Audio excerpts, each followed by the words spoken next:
안녕하십니까. 더불어민주당 진짜 대한민국 중앙선거대책위원회 가짜뉴스 대응단장 김현입니다. 함께하신 법률지원단장 김동화 의원입니다. 5월 19일 월요일 주말간 민주파출소 제보 및 주요 대응 현황 브리핑하겠습니다. 주말간 민주파출소는 5월 16일에서 18일 사이 6,832명이 방문하였고요. 3,615건의 제보가 접수되었습니다. 매체별로는 네이버 20.72%로 가장 높은 수치를 기록했으며 그 뒤로는 SNS 18.45, 유튜브 15.30, 커뮤니티 13.28, 틱톡 1.63 순서로 제보되었습니다.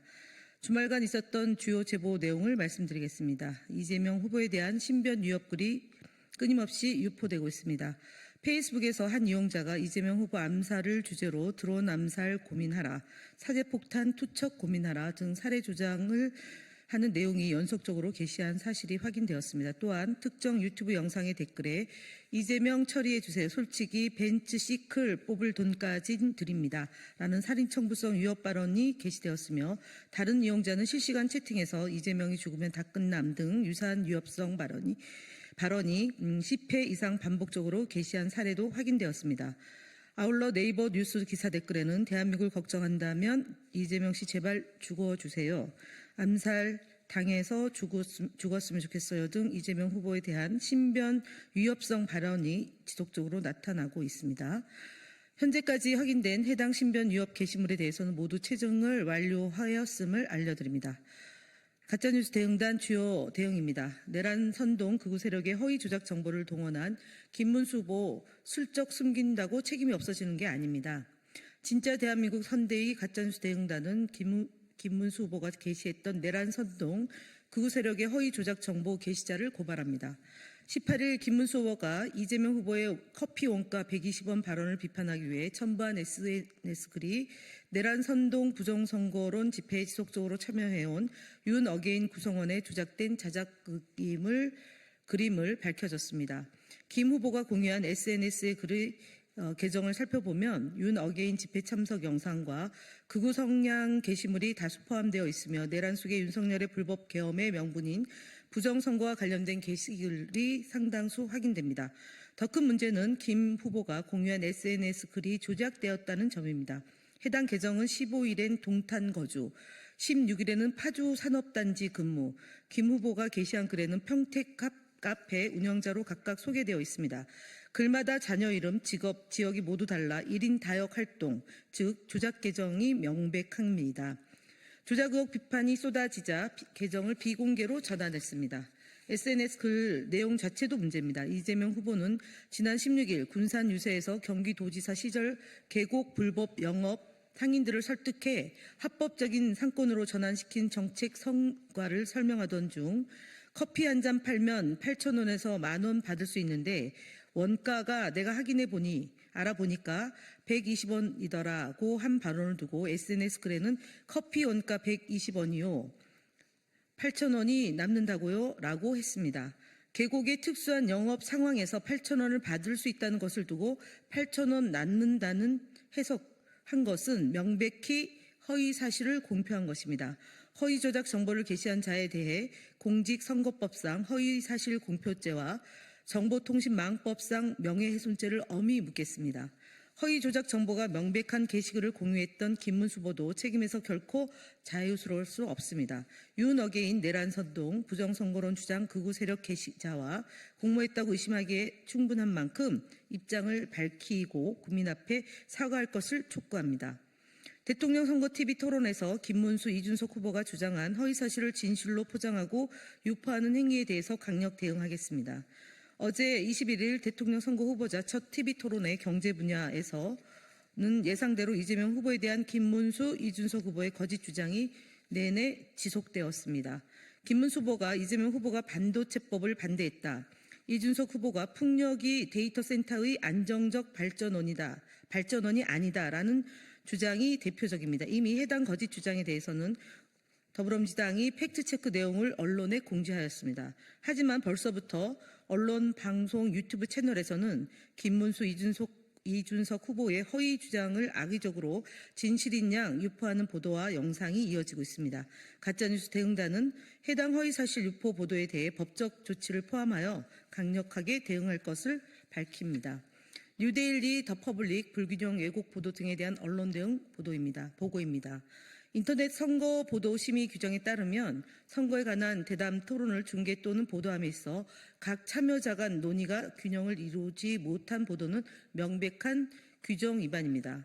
어제 진행된 첫 토론회 선거 토론회와 관련하여 뉴델리는 이를 속보 형식으로 보도하면서 김문수 후보의 발언은 32차례 인용 보도한 반면 이재명 후보와 이준석 후보의 발언은 각각 14차례만 보도하여 현저히 불균형을 보였습니다.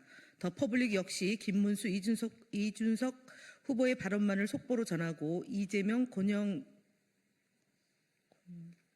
권영진인가? 권영진 맞습니까? 정의당 후보 권영국 후보입니다. 예. 권영국 후보의 발언은 보도하지 않은 등 편향된 보도를 했습니다. 이에 따라 해당 보도들에 대해 인터넷 선거 보도심의위원회에 이의 신청을 제기할 방침입니다. 또한 뉴델리는 5월 18일자 보도 김문수 45.8% 대 이재명 39.3, 김문수 서울서 이재명 앞섰다에서 뉴델리가 리서치민에 의뢰해 진행한 여론조사 결과를 인용하여 김문수 후보가 서울 지역에서 이재명 후보를 앞섰다고 했습니다. 해당 조사는 편향적 문항 설계 등 여론 왜곡의 가능성이 높은 명태균식 여론조사 사례로 평가합니다. 반 이재명 개헌연대를 명분으로 등의 편향된 표현을 질문에 사용했고 개연성이 없는 범보수 단일화 관련 4개 질문을 집중 배치했습니다. 보편적 ARS 조사 대비해 문항수가 지나치게 많은 점은 조사 표본의 신뢰도를 저하시킨 점입니다. 이 조사를 인용한 뉴델리 보도는 명백한 해석 오류입니다. 해당 조사의 서울 지역 표본 오차는 플러스 마이너스 4.8%이며 두 후보 간 서울 지역 격차는 6.5%포인트로 통계적으로 서울 지역은 오차 범위 내에 해당되므로 이를 근거로 한 서열화는 선거 보도 규정상 허용되지 않습니다. 그럼에도 불구하고 뉴델리는 단정적 표현을 사용해 유권자에게 오해를 불러일으킬 수 있는 중대한 오류가 있었던 점을 지적합니다. 실제로 김문수 후보는 해당 보도를 보도 즉시 인용해 왜곡이 의심되는 웹자보를 제작 배포했고 이는 각종 커뮤니티와 SNS를 통해 확산되며 여론조사 결과에 대한 왜곡된 인식을 유포하고 있습니다. 더불어민주당은 이러한 왜곡 보도에 깊은 유감을 표하며 뉴델리 보도에 대해 인터넷 선거보도심의위원회 및 언론중재위원회에 이의 신청 및 제소를 진행 중입니다. 아울러 여론조사 심의위원회에는 해당 조사 심의 신청을 착수했으며 김문수 후보가 제작 유포한 웹자보에 대해서 공직선거법 위반 혐의로 법적 대응 검토를 하고 있음을 알려드립니다.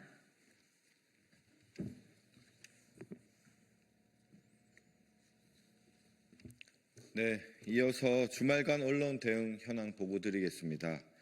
언론사가 운영하는 유튜브 채널 역시 인터넷 선거보도심의위원회 이의 신청 대상입니다. 비록 유튜브가 상대적으로 표현의 자유가 보장된 플랫폼이라고 하더라도 언론이라는 이름이 주는 무게감과 사회적 영향력을 고려할 때 그 책임은 결코 가볍지 않을 것입니다. 그러나 일부 언론은 이러한 책임보다는 표현의 자유 뒤에 숨어 공정 보도를 외면하고 있습니다.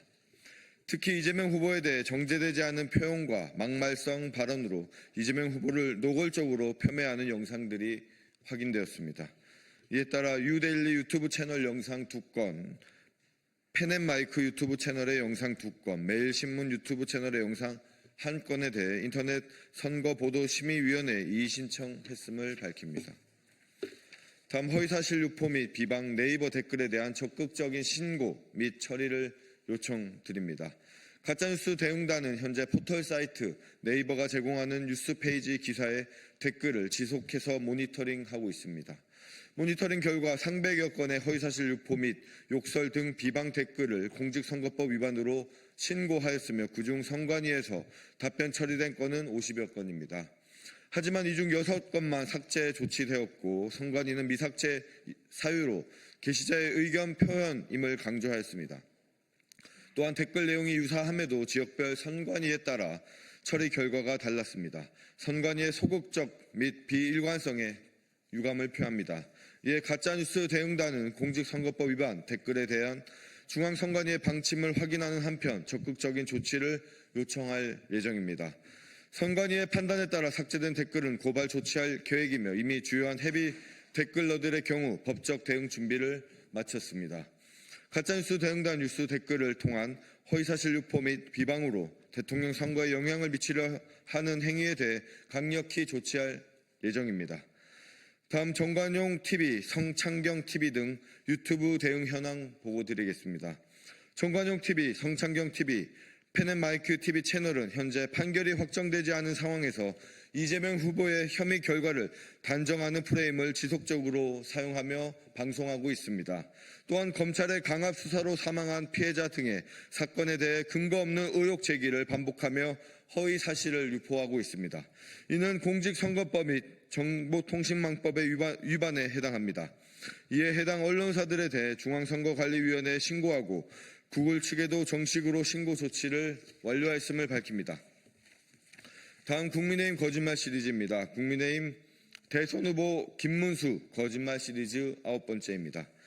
국민의힘 김문수 대선 후보는 이재명 민주당 후보의 개헌 구상 발표에 대해 5월 18일 페이스북을 통해 연임제 표현 속에 장기 집권의 여지를 두고 있는 것이 아닌지 밝혀야 한다라고 했습니다. 이에 발맞추어 국민의힘 선대위는 더욱 거짓의 수위를 높여 상금 부대변인의 논평을 통해 이재명 후보 연임제 개헌은 장기 집권 시도의 독재 야욕에 불과하다고 주장했습니다. 윤석열 탄핵 이전부터 개헌론을 부르짖고 이재명 후보에게 개헌에 대한 의지를 밝히라고 하더니 막상 이재명 후보가 구체적인 개헌안에 대해 발표하자 영구 독재 시도라며 악의적 거짓말을 하고 있습니다. 민주당과 이재명 후보의 모든 행태를 이현령 비현령식으로 끊임없이 공격하는 것입니다.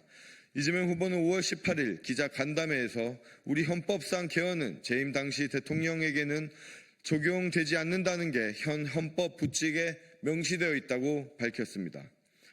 국민의힘은 비판을 하더라도 헌법의 내용을 제대로 알고 비판하시기를 바랍니다. 또한 김문수 후보와 국힘 선대위 부대변인은 이재명 후보의 헌법 개정안 제안에 대해 푸틴의 장기 집권을 운운하며 이재명 후보에게 독재자 프레임을 시위를 하고 있습니다.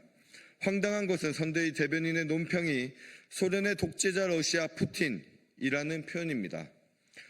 그러나 소련은 1991년 연방 붕괴가 되었고 푸틴은 이후 2000년 처음 러시아 대통령에 취임했습니다. 역사를 제대로 알고 비판하시기 바랍니다. 또한 러시아와의 외교는 포기할 생각인지 되묻고 싶습니다. 다음 개혁신당 대선 후보 이준석 거짓말 시리즈 2번째입니다. 이준석 개혁신당 대선 후보가 5월 19일 대통령 후보자 토론회 관련 팩트체크 웹자보에 대해 여기에 팩트가 어디 있습니까? 이러한 유치한 팩트체크 호소하지 마십시오 라고 했습니다. 이준석 후보는 임금의 감소가 없는 주 4.5일제를 어떻게 하겠다는 것인지 질의하였고 이재명 후보는 당연히 임금 감소 없이 사회적 합의를 통해 4.5일제로 가야 한다고 밝혔습니다. 이준석 후보가 언급한 우리 당 웹자보는 노동시간과 노동 생산성이 반비례한다는 KDI의 연구 결과를 포함하고 있습니다. 이뿐 아니라 세계보건기구, WHO와 국제노동기구, ILO는 장기간 노동자의 사고 위험이 그렇지 않은 사람보다 훨씬 높다는 연구도 발표한 바 있습니다.